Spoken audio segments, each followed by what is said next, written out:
إن الحمد لله الأكرم الذي خلق الإنسان كرمه وعلمه من البيان ما لم يعلم فسبحان الذي لا يحصى امتنانه باللسان ولا بالقلم ونشهد أن لا إله إلا الله وحده لا شريك له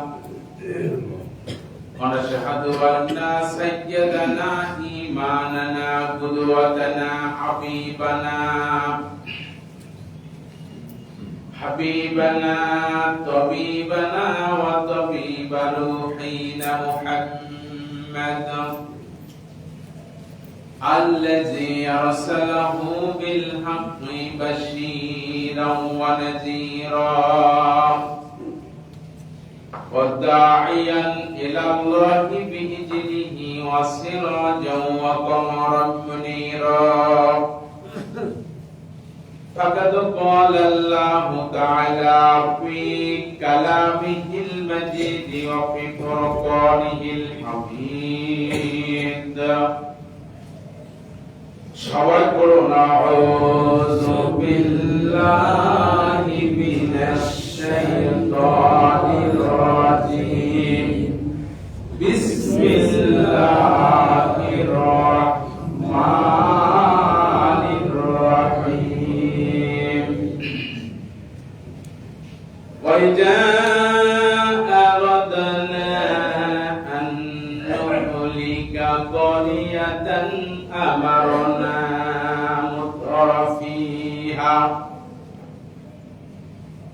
أمرنا مترفيها ففسقوا فيها فحق عليها القول فدمرناها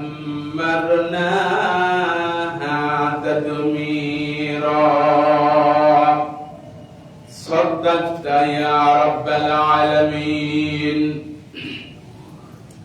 قال النبي صلى الله عليه وسلم لا طاعة لمخلوق إلا في معصية الخالق أو كما قال عليه الصلاة والسلام معزز محترم উজালায়ে জাম সম্মানিত উপস্থিতি সকলের প্রতি আমার আবারও সশ্রদ্ধ সালাম আসসালামু আলাইকুম ওয়া রাহমাতুল্লাহি তাআলা ওয়া বারাকাতুহু সর্বপ্রথম সেই বিশ্ব নিয়ন্তা আল্লাহ সুবহানাহু ওয়া তাআলার শুকরগুজার করছি যে মহান আল্লাহ রাব্বুল আলামিন আমাদেরকে দয়া করে মায়া করে মহব্বত করে ভালোবেসে সুস্থ রেখে নিরাপদে রেখে তার পাঠভার বসতিতে হাজির হওয়ার তৌফিক দান করেছেন সেই মহান রবের শুকরগুজার করছি সকলে জবান করে জোরে সরে বলছি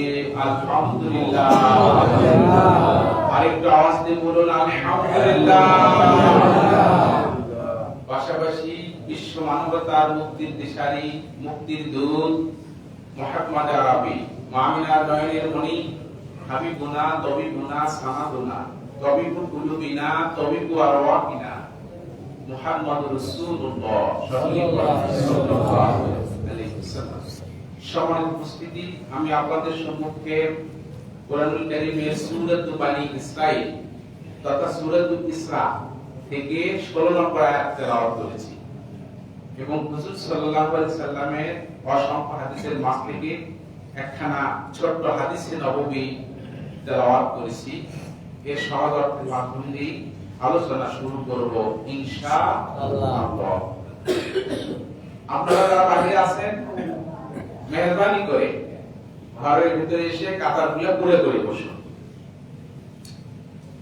একটু কালেমা পড়ি লা ইলাহা ইল্লাল্লাহ লা ইলাহা ইল্লাল্লাহ লা ইলাহা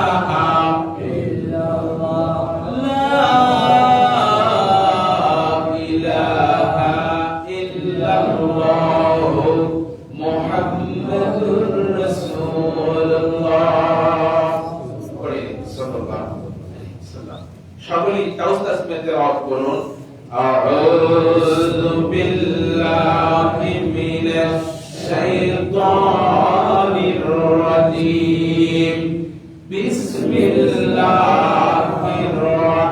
রাহমানির রহিম।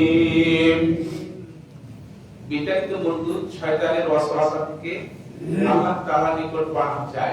পরম করুণাময় আল্লাহ তাআলার নামে শুরু করছি। আল্লাহ বলেন ওয়াইজা আরাদনা আন নুহলিকা ক্বরিয়া। আল্লাহ পাক বলেন আমি যখন কোন জনপদকে ধ্বংস করে দিবার ইচ্ছা করি আমার নাম মুতরাফিহা, তখন আমি ওই জনপদের যারা ধনী মানুষ, সমৃদ্ধশালী মানুষ, সম্পদশালী মানুষ, নেতা শ্রেণীর মানুষ, তাদেরকে অর্ডার করি ন্যায় পথে চলতে। বলে সুবহানাল্লাহ। ফাসাকু ফিহা, ধনী শ্রেণীর মানুষগুলো, সমৃদ্ধশালী মানুষগুলো, নেতা শ্রেণীর মানুষগুলো ন্যায়ের পথে চলতে অবাধ্য হয়ে যায়, অহংকার করে বসেন। তখন আমি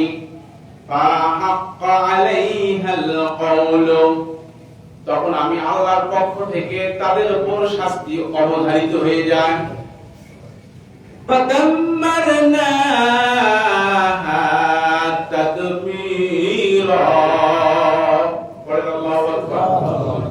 তখন আমি ওই লোকগুলোর জন্য, যে লোকগুলো ধনী, সমৃদ্ধশালী, সম্পদশালী, আবার নেতা হয়েছে, এই লোকগুলোর অবাধ্যতার জন্য আমি সেই জনপদকে চূর্ণ বিচূর্ণ করে দেই। এই আয়াতটি সূরাতুল বানী ইসরাঈল। এই বানী ইসরাঈলের আরেকটা নাম আছে সূরাতুল ইসরা। জি, এই জায়গা থেকে এই আয়াতে কারিমা 16 নম্বর তেলাওয়াত করেছি। আপনারা আয়াতটার কথা মনে রাখবেন। কত নম্বর? কত নম্বর আয়াত? 16। আপনারা বাসায় গিয়ে কোরআন খুলবেন, স্মার্টফোনে আছে, কাজ দিয়ে বের হয়ে আসবেন, তাফসীর পড়বেন। পড়ে আমি যে তাফসীরগুলো করব, যে কথাগুলো বলবো, সবগুলো পেয়ে যাবেন। কথাগুলো আমার নয়, কথাগুলো কার? আল্লাহ। হাদিসটির অর্থ হচ্ছে ক্বালান নাবিয়্যু সাল্লাল্লাহু আলাইহি ওয়াসাল্লাম লা তাআতা লি মাখলুকিন ইল্লা ফি মাসিয়াতিল খালিক। নবীজি বলেন আল্লাহর আইন বাদ দিয়া মানুষের তৈরি করা আইন মানা যাবে না। এই কথাটা কার? নবীজি। এই কথাটা নবীজি। কথা একটা বললাম আল্লাহ, একটা বললাম কার? নবী। আল্লাহর যে কথাটা সেটা কি? যে আল্লাহ কোন জনপদকে চূর্ণ বিচূর্ণ করে যখন দিবে, তখন সাধারণ মানুষের দোষে নয়, সাধারণ মানুষের দোষে নয়, ধনী শ্রেণীর মানুষ, সম্পদশালী, সমৃদ্ধশালী মানুষ, নেতা শ্রেণীর মানুষের দোষে। কথা কি বুঝতে পারলাম? তাহলে আমাদের অপরাধটা কি? আমরা যারা সাধারণ মানুষ, আমাদের নেতা নই। হ্যাঁ, কি বলেন? অনেকে আছে সাধারণ মানুষ, ধনী মানুষ তেমন নয়, সম্পদ তেমন নাই, তো আমাদেরকে ধ্বংস করে দেওয়ার কারণটা কি? ধ্বংস তাদেরকে করে দেয়। কি বলেন? বাংলাদেশে গ্রিন সিগন্যালে আছে, জানতেছেন? বাংলাদেশ গ্রিন সিগন্যালে আছে। একটা সিগন্যাল দিয়েছে কয়েক সেকেন্ডের জন্য, সামান্য কয়েক সেকেন্ডের জন্য, 3-4 সেকেন্ডের জন্য তাম দেশ কাঁপিয়ে তুলেছেন আল্লাহ। কি কথা ঠিক কিনা? ভূমিকম্পটা কি জিনিস জানেন? ভূমিকম্পটা আল্লাহ যে একজন ক্ষমতাধর, শক্তিধর, আল্লাহ যে সর্বক্ষমতার মালিক, আল্লাহ সুবহানাহু ওয়া তাআলা এই ভূমিকম্পতে গ্রিন সিগন্যাল দেন। শোনো, লাইন আঁকাবাঁকা করো না। লাইন যত আঁকাবাঁকা করবা, 2-3 সেকেন্ডের ভিতরে কাঁপিয়ে তুলেছি, দর্শন দুনিয়া থেকে বিদায়, অনেক ধ্বংস করে ফেলছি। তোমার এই দেশকে নিমিষের ভিতরে ধ্বংস করে দিতে আমার টাইম লাগবে না। কি কথা বুঝতে পারছো? সমাজ আলোচনা কি এভাবে চালিয়ে গেলে সমস্যা হবে? কারো যদি বিরুদ্ধে হয়ে যায়, হুজুরও গালে ফেলছে, যে এই হুজুর রাখা যাবে না, কি বলে হুজুর রাজনৈতিক কথা বলে, হুজুর রাজনৈতিক কথা বলে, হুজুরদের রাজনীতি চলবে না, নামাজি মানুষের রাজনীতি চলবে না, চলবে কার? কি বলে? আমরা পচা রাজনীতি করি না, আমরা নাপাক রাজনীতি করি না, আমরা পেটের দায়ে রাজনীতি করি না, আমরা গাড়ি বাড়ি ধন সম্পদ অর্থ অট্টালিকার জন্য রাজনীতি করি না। আমাদের রাজনীতি, নামাজি মানুষের রাজনীতি, আলেম ওলামার রাজনীতি হলো আল্লাহর দ্বীন আল্লাহ জমিনে কায়েম করার রাজনীতি, কোরআনকে বিজয় করার রাজনীতি। কোরআন বিজয় যদি হয়, সর্বস্তর শান্তিতে ভরপুর হয়ে যাবে। কি কথা মুসলমান ভাইরা, বাংলাদেশ গ্রিন সিগন্যালে ভূমিকম্পে, তার উপরে আমার আলোচনা হবে। হাদিসের অর্থ হচ্ছে যে আল্লাহর আইন বাদ দিয়ে মানুষের তৈরি করা আইন মানা যাবে না। এই কথাটা কিন্তু আমার নয়, কথাটা কার? নবীজি। কথাটা নবীজি, নবীজির অনুসরণ করতে হবে আমাদের। কি কথা ঠিক কি না? এখন আসুন এই আয়াতে কারিমার ভিতরে আল্লাহ রাব্বুল আলামিন বলেছেন, আমার নাম মুরতাফিহা, নিতা শ্রেণীর মানুষ যারা, ধনী মানুষ যারা, সমৃদ্ধশালী মানুষ যারা, তাদের অপরাধে সাধারণ মানুষও ধ্বংস হয়ে যাবে, চূর্ণ বিচূর্ণ হয়ে যাবে। প্রশ্ন হলো, নেতাজির অপরাধে আমাকে কেন আল্লাহ শাস্তি দিবেন? এই ব্যাপারে দুইটা উত্তর আছে। কয়টা উত্তর? এক নম্বর উত্তর হলো, আমরা যারা সাধারণ মানুষ, এ দেশের যারা সাধারণ মানুষ, সাধারণ মানুষেরা ধনী মানুষের অনুগামী, সম্পদশালী মানুষের অনুগামী, নেতাদের অনুগামী। কথা ঠিক কিনা? নেতা যদি ভুল করে, অন্যায় করে, অপরাধ করে, ধনী শ্রেণীর মানুষ যদি, যে মানুষকে ওসর দেয়, যাকাত দেয়, যে মানুষটাকে মাহফিলে ডাকি 50,000 1 লাখ টাকা হাফেজি মাদ্রাসায় তিনখানায় দান করে কি করে না? সেই মানুষগুলোর বিরুদ্ধে আমরা ভয়ে ভয়ে কথা বলি না। কারণ আমি যদি সে যদি কোনো অন্যায় করে, অপরাধ করে, কিছু করুক, আমি বলি না। কি জন্য বলি না? ভয়ে। কি ভয়ে? উনি তো আমার গ্রামে মাসিক অনেক টাকা দেয় গরিব দুঃখী মানুষকে, আমি যদি বলি তাহলে আমার টাকা দেওয়াটা বন্ধ হয়ে যাবে। আমার ভয় তার টাকা দিয়ে মাহফিজি মাদ্রাসা চলে, দিনখানা চলে, মসজিদ চলে, মসজিদের টাইলস কিনে দেয়, মসজিদে অনেক কিছু দেয়। আমি যদি তার অপরাধের কথাটা যদি বলি, হয়তোবা আমি যে মসজিদে ইমামতি করি, ওই মসজিদের দাম দেওয়া সে বন্ধ করবে। কি বলে? এই ভয়ে ভয়ে কিন্তু আমরা কথা বলি না। ধরুন আমাদের সরকার কেন্দ্রীয় জামে মসজিদ, এই মসজিদের কর্তৃপক্ষ আছে না নাই? আপনারা একটা কর্তৃপক্ষ দাঁড় করে দিয়েছেন, একটা নির্দিষ্ট মেয়াদ আছে, নির্দিষ্ট মেয়াদের পরে তারা চলে যাবে, আবার এক গ্রুপ আসবে, আল্লাহ তাদের দ্বারা আবার করে নেবেন। কি কথা ঠিক কি? এই মসজিদের সভাপতি সাহেব উনি যদি কোনো অন্যায় করে, ভুল করে, অপরাধ করে, যেটা আমি ইমাম হিসেবে বলার জন্য আমার উপরে ফরজ হয়ে গেছে, কিন্তু আমি বলতেছি না, কারণটা হলো আমার সভাপতি সাহেব আমার ইমামতি নট করে দিবে। কি বলে? মুসলমান ভাইরা, কোন আইনজীবী সুপ্রিম কোর্টে জজ করে, বিভিন্ন আদালতে বিচার ফায়সালা করেন, ওই এলাকার কোন মানুষ ওই হাকিম সাহেবের অপরাধ দেখেছে, দেখে সাধারণ মানুষ ভাবতেছে যে আমি যদি তার বিরুদ্ধে কথা বলি তাহলে আমাকে মামলা লাগিয়ে দেবে, আমাকে জেল হাজতে বন্দী করে আমি যখন ইজলাসে উঠব, হাকিম সাহেব আমার ব্যাপারে মৃত্যুর ফাঁসি রায় দিয়ে দিতে পারে। এই ভয়ে আমি সাধারণ মানুষ মুখ খুলতেছি না। কথা ঠিক কি না? আল্লাহ বলতেছেন তোমার এই দুইটা অপরাধের কারণে, এই নেতা শ্রেণীর মানুষগুলোর অপরাধ হওয়ার কারণে তুমি সাধারণ মানুষ, তুমি তার অনুগামী, তুমি তার কাছে নত হও, তুমি তার প্রশংসা করতে করতে একেবারে আল্লাহ আসনে বসাও। এই অপরাধ। আর একটি অপরাধ হলো অন্যায় দেখেও তুমি বাধা দেও না। এই জন্যই তোমারও আমি চূর্ণ বিচূর্ণ করে দেব ভূমিকম্প দিয়ে। কথা কি বুঝতে পারতেছেন? মুসলমান ভাইয়েরা খুব ভালো করে বুঝতে হবে। একটু কালেমা পড়ুন, লা ইলাহা ইল্লাল্লাহ, লা ইলাহা ইল্লাল্লাহ, লা ইলাহা ইল্লাল্লাহ মুহাম্মাদুর রাসূলুল্লাহ।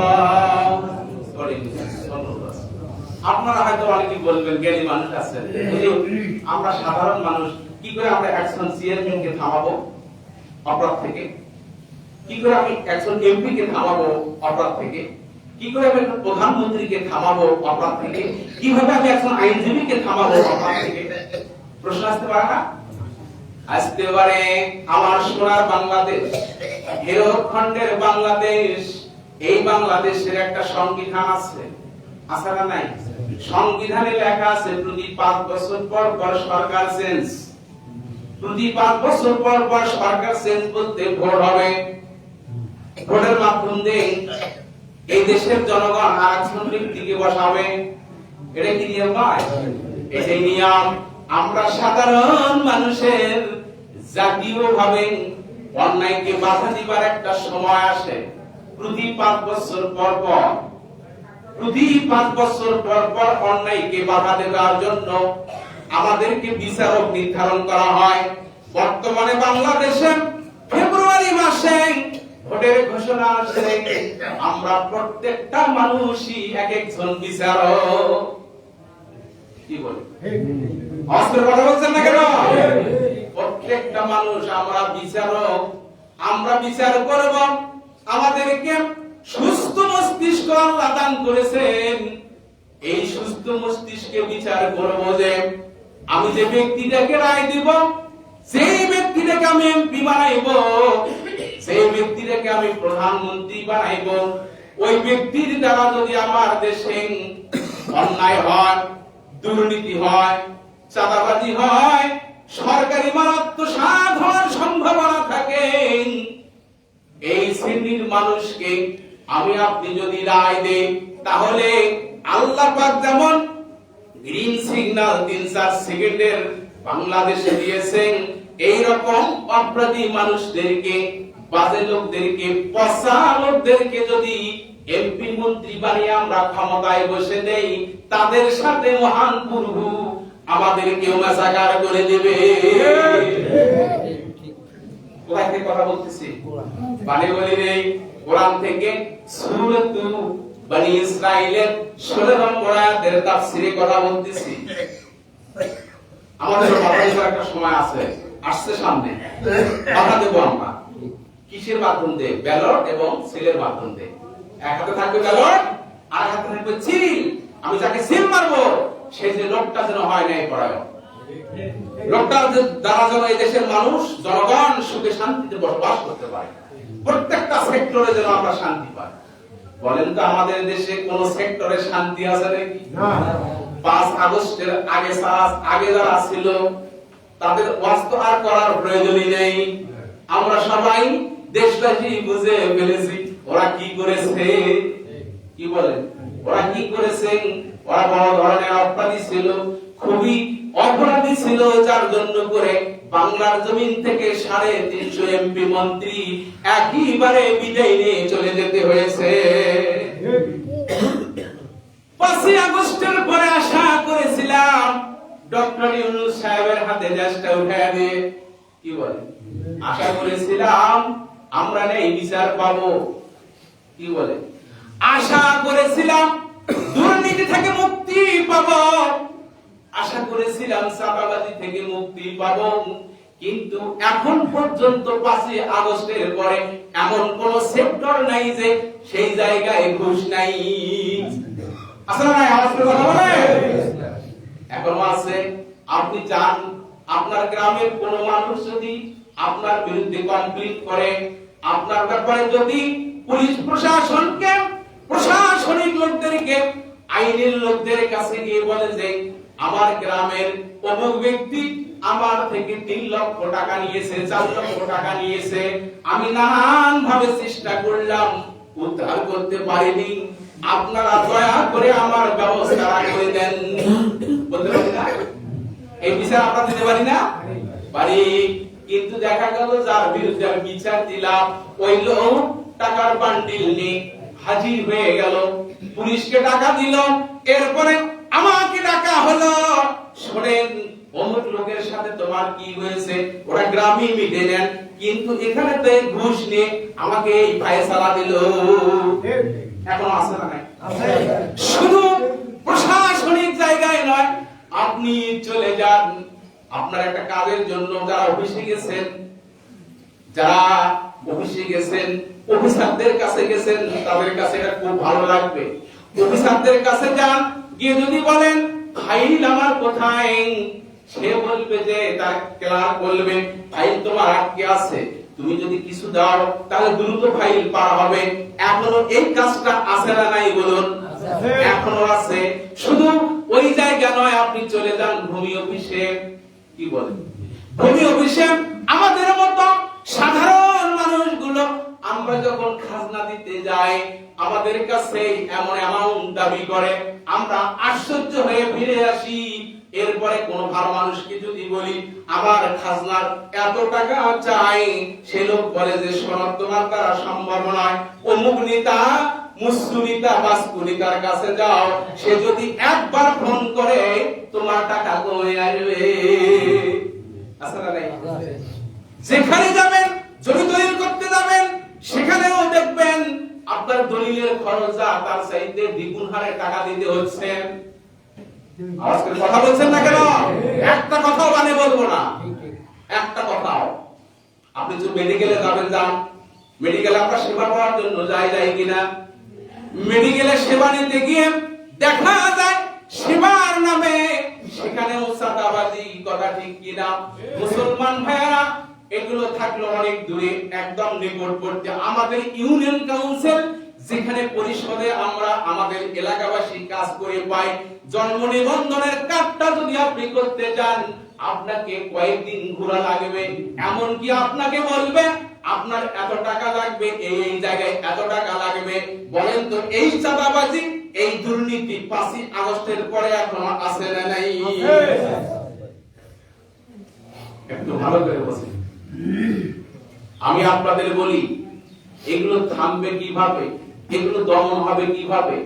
আপনারা বলবেন হয়তো যে আমাকে নেতা বানান, আমি কি এগুলো সমাধান দিব, এগুলো করতে পারবো। হ্যাঁ, 53 থেকে 54 বছরের বাংলাদেশে কমপক্ষে 17 থেকে 18 বার সংবিধান সংস্কার হয়েছে। এর ভেতরে আপনারা এই জায়গাগুলো পরিষ্কার পরিচ্ছন্ন করতে পারেন নাই, পারছেন কি বলেন? 17 থেকে 18 বার সংবিধান সংস্কার করেও কোন জায়গায় দুর্নীতি চাঁদাবাজি এখনো থামাইতে পারেন নাই। আমরা আলেম ওলামা, আমরা নামাজি মানুষ, 95% মুসলমান দেশের মানুষ, আমরা চিন্তা গবেষণা করে পেয়েছি এই দেশে শান্তি আনতে গেলে প্রত্যেকটা সেক্টরে সেই জায়গায় লাগবে কোরআনের সংবিধান। এই কথা ঠিক কি না? কোরআনের সংবিধান। আমাদের সংবিধানের ভিতরে এখনো আছে কি আছে জানেন? আমাদের সংবিধানে অনেক অন্যায় অপকর্ম কাজ আছে, ব্রিটিশরা করে গেছে। এই ব্রিটিশরা করে দেওয়া সংবিধান আমাদের মুসলমানদেরকে ধ্বংস করে দিচ্ছে। আমাদের মুসলিম দেশে কিসের ভূমিকম্প? কিয়ামতের আগে। কি বলেন? এই শ্রেণীর নেতা, এই শ্রেণীর দুর্নীতিবাজদের কারণে আজ আমাদের উপর গজব আসছে। কথা কি বুঝতে পারতেছি? আমরা মুসলিম, আমরা ইমানদার, আমাদের দেশে অনেক অনেক খনি আছে, অনেক খনি আছে, আছে না নাই? মুসলিম থেকে আছে, মুসলিম হওয়ার জন্য আমাদের দেশে এগুলো আল্লাহ দিয়েছে। অমুসলিম দেশে এত কিছু নাই। কি কথা বুঝতে পারলাম? মুসলমান ভাইয়েরা, ব্রিটিশি আইন আমাদের সংবিধানে আমাদের দেশে বিবাহের ব্যাপারে বাধা দেওয়া আছে। আমাদের দেশে জিনার ব্যাপারে কোনো বাধা দেওয়া নাই সংবিধানে, আছে নাকি? বিবাহের ব্যাপারে বাধা কি? একটা মেয়ের বয়স 18 বছর না হওয়া পর্যন্ত বিবাহ দেওয়া যাবে না, আমাদের সংবিধানে আছে।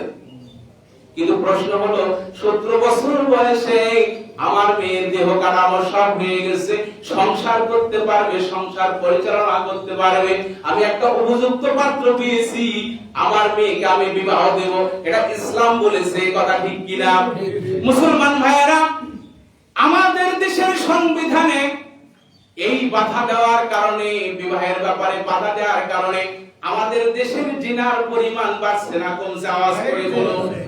আল্লাহর নবী বলেছেন যে দেশে জিনা বেশি হয়, যে দেশে ওজনে কম বেশি হয়, যে দেশে হারাম চালু থাকে, যে দেশের মানুষ ন্যায় ইনসাফ থেকে দূরে থাকে, যে দেশের শাসকেরা ন্যায় ইনসাফ করতে জানে না, ব্যক্তিগতভাবে পেট পূজারি হয়ে যায়, সেই দেশে আল্লাহ পাক ভূমিকম্প বেশি বেশি দেয়।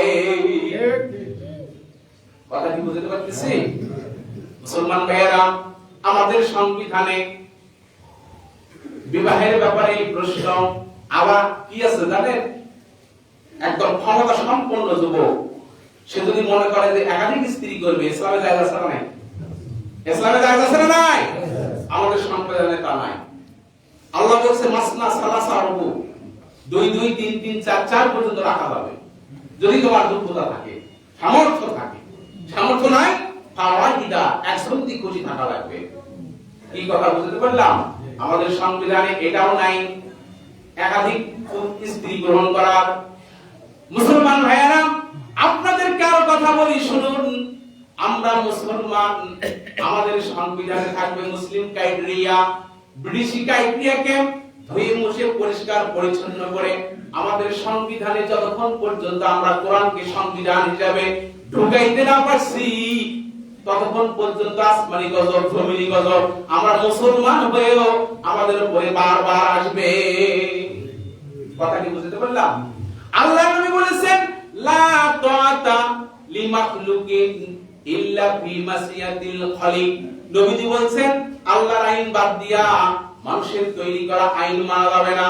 আল্লাহর আইন বাদ দিয়া মানুষের তৈরি করা আইন যে দেশে চালু থাকবে, ওই দেশে সংখ্যাগরিষ্ঠ যদি মুসলমান থাকে, বেশিরভাগ মুসলমান থাকে, তাহলে ওই দেশে আল্লাহ পাক এইভাবে আসমানি গজব, জমিনি গজব গুলো দেবে। ভূমিকম্প, ভূমিধস, ঘূর্ণিঝড়, খরা, বন্যা, এসব কিছুতে আল্লাহ আমাদেরকে পানিশমেন্ট করবে। কি কথা বুঝতে পারলাম? মুসলমান ভাইয়েরা, সমাপনীতে একটা কথা বলি শুনুন। আপনারা, ফিরাউন একজন সরকার ছিল, ছিল না? ফিরাউন সরকারের সাথে বিরোধী দল কে ছিল? মুসা আলাইহিস সালাম। মুসা আলাইহিস সালামকে ফিরাউন বলেন, মুসা তুমি নবী দাবি করো, তুমি নবী নও, তুমি নবী হতে পারো না। মুসা নবী বলেন, কেন আমি নবী নই? আমাকে আল্লাহ পাঠাইছেন। ফিরাউন বলে, তুমি যদি নবী হও তাহলে তুমি আমাদেরকে একটা আশ্চর্য জিনিস দেখাও, অলৌকিক জিনিস দেখাও। মুসা আলাইহিস সালাম তখন হাতের লাঠিটা ছেড়ে দিয়ে সাপ হয়ে গেল বিশাল। তখন ফিরাউন বলে যে না, হলো না। ফিরাউন তলে তলে অন্য পাশ দিয়ে ওই দেশের যতগুলো জাদুকর ছিল সবগুলো জাদুকরকে এক জায়গায় একত্রিত করলো। একত্রিত করার পরে ফিরাউন বলল, মুসা তোমার লাঠি ছেড়ে দাও, তোমার সাপ যদি আমার সাপকে ধ্বংস করতে পারে, খেয়ে ফেলতে পারে, তাহলে তোমাকে আমরা নবী হিসেবে মানব। জাদুকররা সব সাপ ছেড়ে দিল, বিশাল বিশাল সাপ, মুসা আলাইহিস সালামের লাঠির সাপ সবগুলো একসাথে জড়িয়ে দিয়ে শেষ করে দিয়েছে। এই দৃশ্য, এই সিনারি দেখে যত জাদুকর এসেছিল সব জাদুকর সিজদায় পড়ে গেল। বলেন সুবহানাল্লাহ। সিজদায় পড়ে গিয়ে কালেমা পড়ে মুসলমান হয়ে গেল। এই সিনারি, এই দৃশ্য দেখে ফিরাউন বলে, সিজদা কোথায় করলা? সিজদা করা লাগবে আমারে, সিজদা করলা তোমরা অন্য জায়গায়। তখন জাদুকরেরা বলেছিল সিজদা হবে একমাত্র আল্লাহকে, এক মাবুদকে, যে মাবুদ অলৌকিক ঘটনার মাধ্যম দিয়ে সব সবকে ধ্বংস করে দিতে পারে। আমরা সেই মাবুদের কাছে সারেন্ডার হয়ে গেছি। বলে সুবহানাল্লাহ। আজ মুসলমান টুপি মাথায় দিয়েছেন, দাড়ি রেখেছেন, পাঞ্জাবি পরেছেন, তাসবিহ হাতে, তাহাজ্জুদ গুজারি, আপনার সমস্ত নেক আমল সব জারি আছে, কিন্তু আপনি এমন ভাবে ঈমানটাকে ধ্বংস করে দিচ্ছেন। আল্লাহর আইন হলো আমাকে সিজদা করো, আমি আল্লাহকে সিজদা করো, আবার মাখলুককে সিজদা করো না। আমরা আজকে মানুষের পায়ে সিজদা করছি, আমরা আজ মানুষের কবরে গিয়ে সিজদা করছি। এই সমস্ত কর্মকাণ্ড কোন মুসলিম দেশে যত বেশি চলবে, সেই দেশে ভূমিকম্প বেশি আসবে। কি কথা বলতে পারলাম মুসলমান ভাইরা? এই বলে আলোচনা শেষ করছি। ওয়া আখিরু দাওয়ানা আলহামদুলিল্লাহি রাব্বিল আলামিন।